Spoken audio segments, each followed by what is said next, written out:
Наша поездка была бы далеко не столь насыщенной без поддержки компании ВМП Авто, среди множества продуктов которой есть новинка – Валера.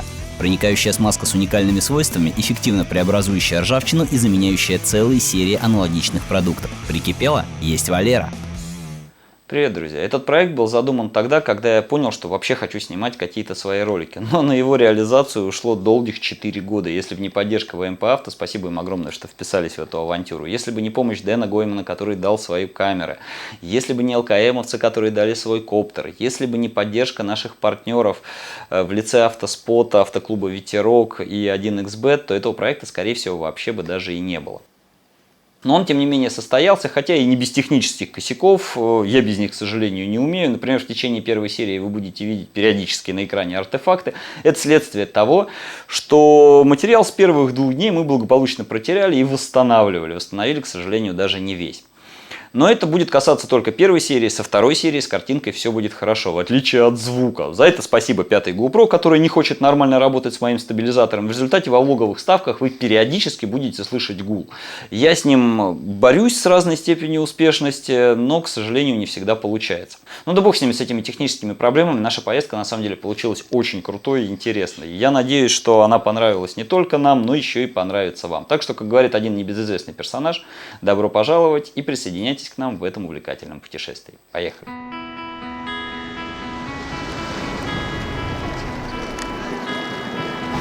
Привет, друзья! С вами шоу «Орел и Орел». То есть Варлам. И мы с вами узнаем, как прожить на $100 в Токио. На двоих. Да. На самом деле, конечно, все дело обстоит не так. С вами вовсе не Орел и Решка, слава богу, с вами BMI Russian. Но мы действительно летим в Токио и узнаем, что же такое автомобильная Япония.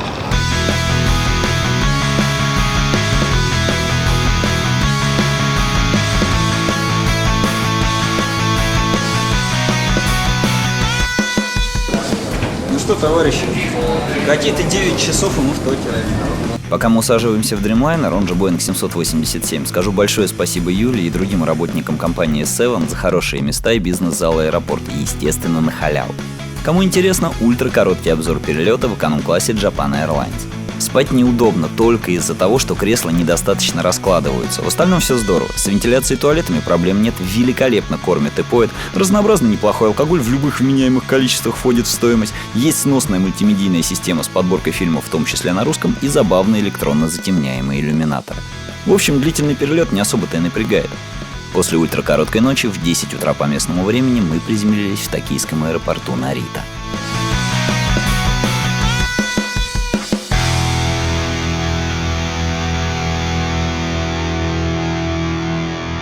Что, товарищи, 9 часов позади, мы с Виктором Михайловичем, еще одним членом путешествия, который ехал в багаже, но который за все платил, добрались таки до аэропорта Нарита в Японии. Сейчас пройдем таможенные формальности, надеюсь, успешно. И выйдем в Токио.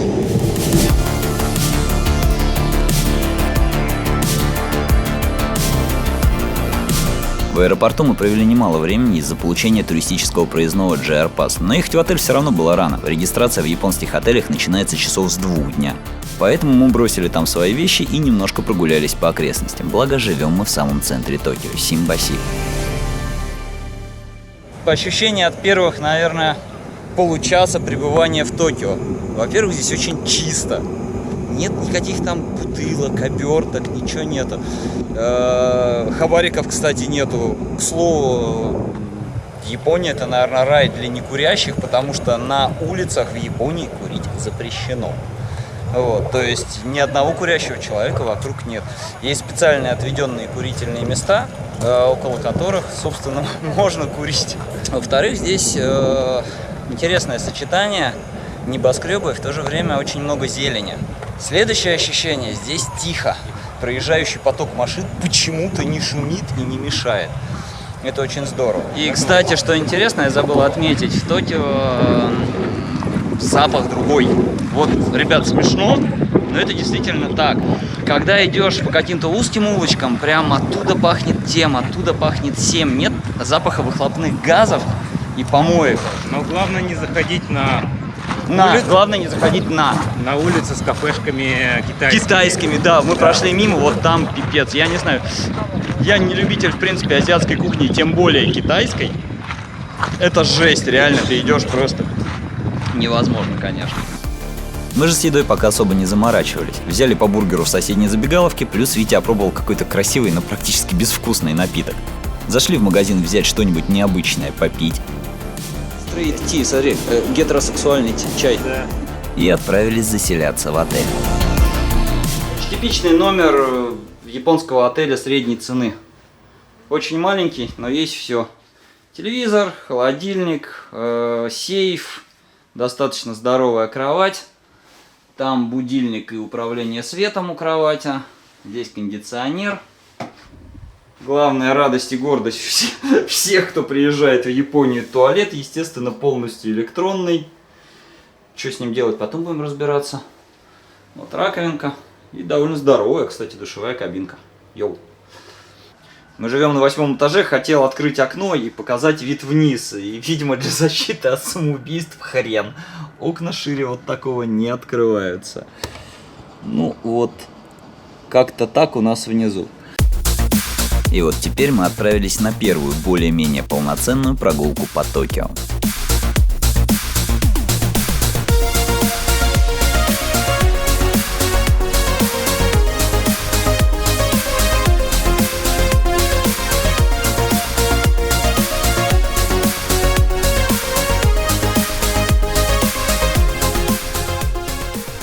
Виктор Михайлович набрал какого-то говна непонятного. Я сейчас тебе не дам это попробовать.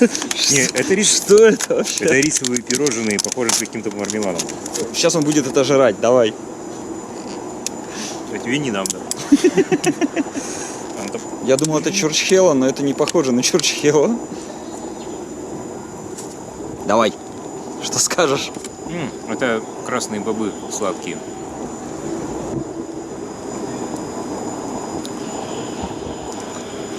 Ешь сам. Короче, это сладкая хрень, она просто сладкая. Это... Но она такая мучнистая очень. Я такой не сильно. Нет, это рисовое пирожное, то есть рисовое тесто. И сверху это красные бобы. Давай, ты попробовал жрачку, давай, я попробую питье.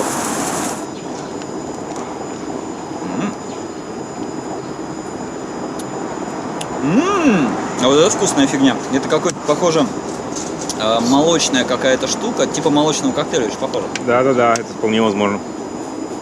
И очень-очень вкусная. Одобряю. Берите. Да, мы немало времени будем уделять всякой забавной еде и напиткам, потому что в Японии по сравнению с Европой уж больно все по этой теме необычно. Иногда совершенно непонятно, что ты покупаешь и что сейчас почувствуешь на языке. Тем временем мы доехали до первой достопримечательности. Первым пунктом сегодняшней программы у нас является знаменитый район электроники Акихабара. Здесь по количеству населения, конечно, мы, судя по всему, очень удачно заселились, потому что у нас в районе очень тихо, и при этом это вот буквально в 2 остановках метро отсюда. Ну вот, здесь, конечно, уже народу гораздо больше. А так вот, примерно так это все выглядит.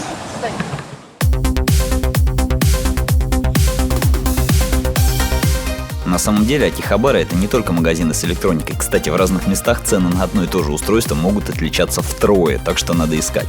Еще здесь ездит огромное количество крутых тачек. Да, мы не были в Рапонге, признанном лидере по этой теме, но все же. То, что вы видите, это лишь малая часть.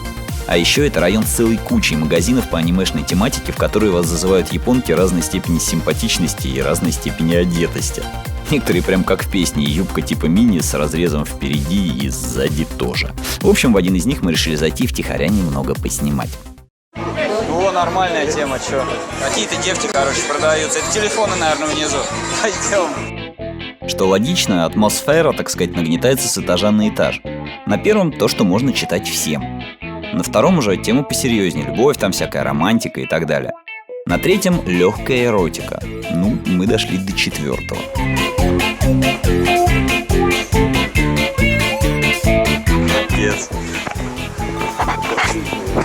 Конечно, покупаю. Вы уж простите, что я ничего особо не показывает. Все-таки YouTube, и нас могут дети смотреть. Ну, поверьте, там достаточно жестко. А на 5-м этаже там, наверное, вообще какая-нибудь лютая порева вообще. Вот это жесть. Сися. Да, не понять нам темным этого. После Акихабары мы отправились в еще одно не менее известное место, но у самого метро. Виктор Михайлович меня тут, как обычно, радует своими знаниями азиатской культуры. Давай. Ну вот сзади меня это АКБ-48, это знаменитая группа Акихабары, в которой 48 певиц. Под их брендом открыты кафе и их магазин сувенир. Они там все 48 выступают? Вон их толпа. Группа уже развалилась. А вот тут Витя ошибся. Коллектив жив, и с количеством участниц там черт ногу сломит, а Мираж Ласкового Маем и группа Стрелки просто в сторонке покурят. Погуглите на досуге. Ну да ладно. Наша последняя сегодняшняя точка известна по всему миру, в том числе из-за статуи Хатика, например. Но любители машин знают ее вот из-за этого.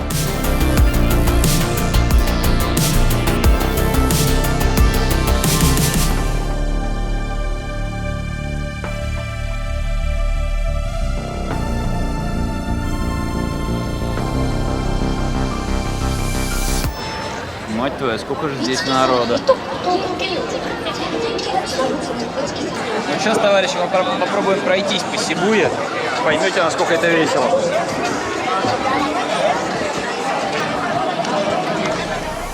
Площадь возле станции Сибуя, воссозданная в третьем «Форсаже», наверное, по праву считается самым оживленным перекрестком в мире. Сегодня же еще вечер пятницы, все вокруг сверкает, шумит. В общем, это именно тот Токио, который все себе представляют. Но для адекватной оценки мы, наверное, слишком устали. Вот насколько тихо и спокойно у нас на районе, можно так сказать, настолько же шумно здесь. Ну, наверное, это весело, вот, мы просто несколько подустали все-таки за сегодняшний день и не спали толком нормально. Поэтому посмотрели Сибую, немножко погуляли, теперь надо валить в отель, вот. И завтра рано утром мы выдвигаемся на Эбису, или на Ибису, как выражается господин Кошарный. Так что, в общем, вот.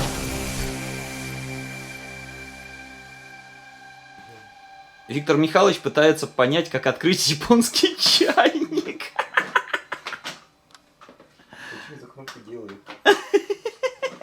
Подожди, откручивается, давай! Победа знатоков.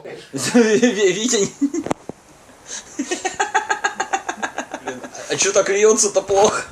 Может, специально, чтобы не перелить.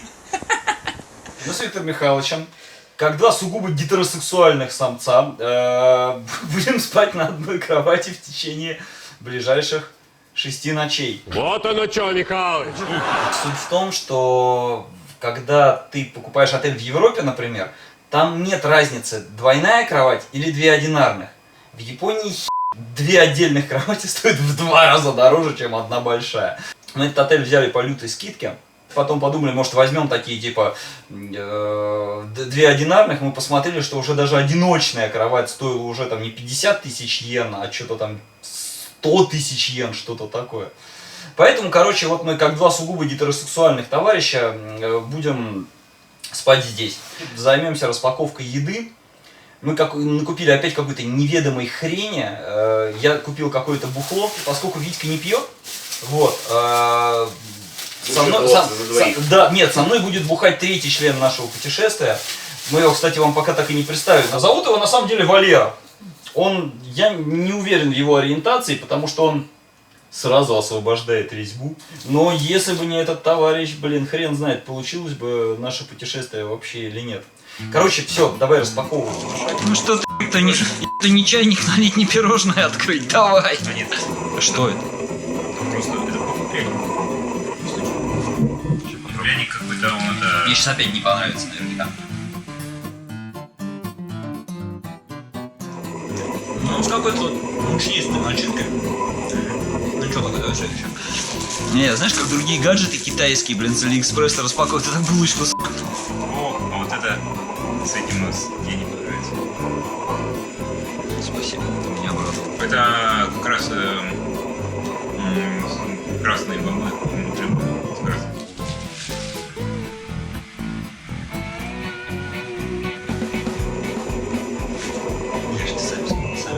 Ну, это булка.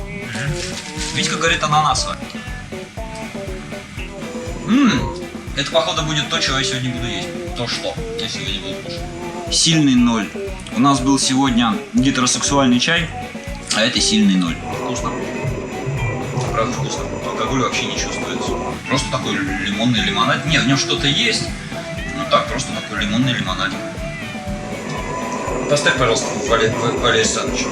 Раз ты сам не пьешь. Валерий Саныч, ваше здоровье. Очищайте и смазывайте. Кому чаек, короче, а кому с Валерой бухать. В следующей серии Dream Road Япония наконец-то начнется автокультурная программа. Увы, мы не поедем на Эбису, зато отправимся с нехилыми приключениями, что туда, что обратно, на другую легендарную трассу Twin Ring Motegi. И посетим музей марки Honda, из которого я вам расскажу историю этого бренда.